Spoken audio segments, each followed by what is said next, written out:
Chapters 25 and 26. James didn't want the earthworm and the centipede to get into another argument, so he said quickly to the earthworm, "Tell me, do you play any kind of music?" "No, but I do other things, some of which are really quite extraordinary," the earthworm said, brightening. "Such as what?" asked James. "Well," the earthworm said, "next time you stand in a field or in a garden and look around you, then you just remember this, that every grain of soil upon the surface of the land, every tiny little bit of soil that you can see has actually passed through the body of an earthworm during the last few years. Isn't that wonderful?" "It's not possible," said James. My dear boy, it is in fact a fact." "You mean you actually swallow soil?" "Like mud," the earthworm said proudly, in one end and out the other. "But what's the point?" "What do you mean, what's the point? Why do you do it?" "We do it for the farmers. It makes the soil nice and light and crumbly so that things will grow well in it. If you really want to know, the farmers couldn't do it without us. We are essential. We are vital. So it is only natural that the farmer should love us. He loves us even more, I believe, than he loves the ladybug." "The ladybug," said James, turning to look at her. "Do they love you, too?" "I am told that they do," the ladybug answered modestly, blushing all over. "In fact, I understand that in some places the farmers love us so much that they go out and buy live ladybugs by the sackful and take them home and set them free in their fields. They are very pleased when they have lots of ladybugs in their fields." "But why?" James asked. "Because we gobble up all the nasty little insects that are gobbling up all the farmers' crops. It helps enormously, and we ourselves don't charge a penny for our services." "I think you're wonderful," James told her. "Can I ask you one special question?" "Please do." "Well, is it really true that I can tell how old a ladybug is by counting her spots?" "Oh, no, that's just a children's story," the ladybug said. "We never change our spots. Some of us, of course, are born with more spots than others, but we never change them. The number of spots that a ladybug has is simply a way of showing which branch of the family she belongs to. I, for example, as you can see for yourself, am a 9-spotted ladybug. I'm very lucky. It's a fine thing to be." "It is indeed," said James, gazing at the beautiful scarlet shell with the 9 black spots on it. "On the other hand," the ladybug went on, "some of my less fortunate relatives have no more than 2 spots altogether on their shells. Can you imagine that? They are called 2-spotted ladybugs, and very common and ill-mannered they are, I forget to say. And then, of course, you have the 5-spotted ladybugs as well. They are much nicer than the 2-spotted ones, although I myself find them a trifle too saucy for my taste." "But they are all of them loved?" said James. "Yes," the ladybug answered quietly. They are all of them loved." "It seems that almost everyone around here is loved," said James. "How nice this is." "Not me," cried the centipede happily. "I am a pest, and I'm proud of it. Oh, I'm such a shocking, dreadful pest." "Hear, hear," the earthworm said. "But what about you, Miss Spider?" asked James. "Aren't you also much loved in the world?" "Alas, no," Miss Spider answered, sighing long and loud.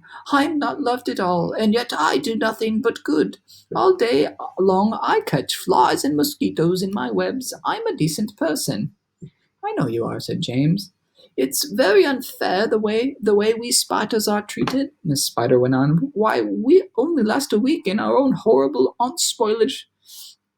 Oh, why, only last week your own horrible aunt Sponge flushed my poor dear father down the plug hole in the bathtub." "Oh, how awful!" cried James. "I watched the whole thing from a corner up in the ceiling," Miss Spider murmured. "It was ghastly. We never saw him again." A large tear rolled down her cheek and fell with a splash on the floor. "But is it not very unlucky to kill a spider?" James inquired, looking around at the others. "Of course, it's unlucky to kill a spider," shouted the centipede. "It's about the unluckiest thing anyone can do. Look what happened to Aunt Sponge after she'd done that. Bump! We all felt it, didn't we, as the peach went over her. "Oh, what a lovely bump that must have been for you, Miss Spider." "It was very satisfactory," Miss Spider answered. "Will you sing us a song about it, please?" So the centipede did. Aunt Sponge was a terrifically fat, and tremendously flabby at that. Her tummy and waist were as soggy as paste. It was worse on the place where she sat. Oh, she said, I must make myself flat. I must make myself sleek as a cat. I shall do without dinner to make myself thinner. But along came the peach. Oh, the beautiful peach, and made her far thinner than that. That was very nice, Miss Spider said. Now sing one about Aunt Spiker. With pleasure, the centipede answered, grinning. Aunt Spiker was thin as a wire, and as dry as a bone, only drier. She was so long and thin, if you carried her in, you could use her for poking her fire. I must do something quickly, she frowned. I want fat, I want pound upon pound. I must eat lots and lots of marshmallows and jocks till I start bulging out all around. Ah, yes, she announced, I have sworn that I'll alter my figure by dawn. Cried the peach with a snigger, I'll alter your figure and iron her out on the lawn. Everybody clapped and called out for more songs from the centipede, who at once launched into his favorite song of all. Once upon a time, when pigs were swine and the monkeys chewed tobacco, and hens took snuff to make themselves tough, and the ducks said quack, quack, quack, quack-o, and porcupines drank fiery wines, and goats ate tapioca, and old Mother Hubbard got stuck in the... Look out, Centipede! Cried James. Look out! Chapter 26.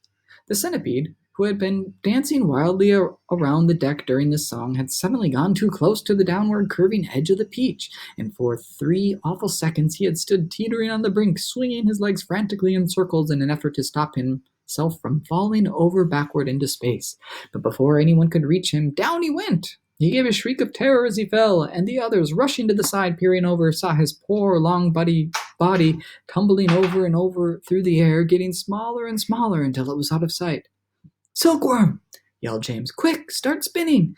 The silkworm sighed, for she was still very tired from spinning all that silk for the seagulls, but she did as she was told. I'm going down after him, cried James, grabbing the silk string as it started coming out of the silkworm and tying the end around his waist. The rest of you hold on to Silkworm so I don't pull her over with me, and later on, if you feel 3 tugs on the string, start hauling me up again. He jumped, he went tumbling down after the centipede, down, down, down, toward the sea below, and you can imagine how quickly the silkworm had to spin to keep up with the speed of his fall. We'll never see either of them again, cried the Ladybug. Oh dear, just when we were all so happy too. Miss Spider, the glowworm, and the Ladybug all began to cry. So did the earthworm. I don't care a bit about the centipede, the earthworm snobbed, but I really did love that little boy.